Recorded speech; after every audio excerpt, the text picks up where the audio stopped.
aussi à bout portant les défenseurs de l'Angleterre.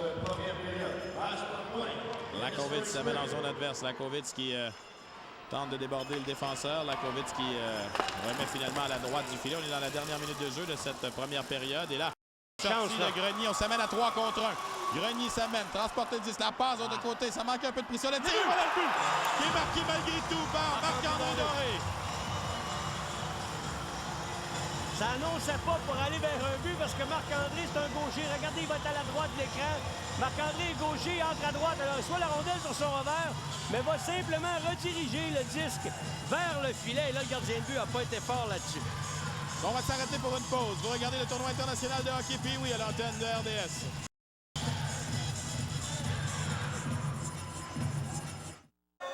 « 1-0, le centre de la Mauricie vient de prendre les devants en fin de première période. But marqué par Marc-André Doré, son 4e du tournoi. Eux qui disputent leur 6e match à 9 minutes 20 secondes. Le retour au Colisée Pepsi à cet entracte de ce match final international C qui oppose l'Angleterre, un pays, comme tu le mentionnais au début, contre un village ou enfin bref quelques villes quand même pas très populeuses du centre de la Mauricie. Et nos représentants se débrouillent passablement bien. Et c'est exactement le plan de match qu'eux avaient dressé. Ils le savaient, même les jeunes n'ont jamais joué contre l'Angleterre, mais savaient de leur côté, l'Angleterre ont tout raflé de façon assez évidente.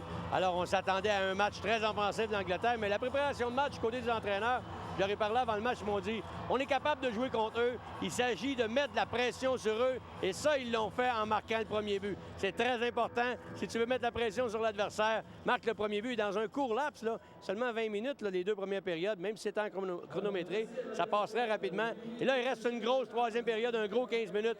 Il faut jouer de la même façon. Il ne faut surtout pas, du côté du centre de la Mauricie, là, se replier en défensive et attendre qu'on attaque. Il faut continuer à mettre de la pression au territoire offensif puis refouler les Anglais dans leur territoire. Doré et Grenier, selon les statistiques, étaient les 2 meilleurs joueurs de la Mauricie avant le début de ce match. Et ce sont eux qui ont justement produit ce premier but. On pourrait tout de suite jeter un coup d'œil. Alors, on va regarder de quelle façon là, on s'est inscrit. Très belle entrée en territoire. La passe est faite. Là, je croyais qu'il n'aurait pas réussi à faire un tir au but, mais tout simplement rediriger le disque. Le gardien de but anglais n'a pas été tellement fort là-dessus. Son bâton était soulevé, il n'était pas sur la glace. Alors, de toute façon, on va le prendre quand même. C'est un but qui est marqué dans une situation à 2 contre 1. Alors, on a vu depuis le début de nos reportages certaines équipes s'écrouler en 3e période. On espère que ce ne sera pas le cas pour la Mauricie. Surtout si jamais ils se font marquer un but, de ne pas justement là, tomber dans le découragement. Non, c'était évident. Puis là, je pense qu'on est gonflé à bloc. L'important entre la 2e et la 3e, l'entraîneur doit mettre le focus, l'accent sur continuer de faire les petites choses bien. La pression, être discipliné, des changements rapides également. Merci Normand. Nous, on va s'arrêter pour une pause dans quelques instants. La 3e période de cette finale internationale C du tournoi international de hockey Pee-Wee de Québec.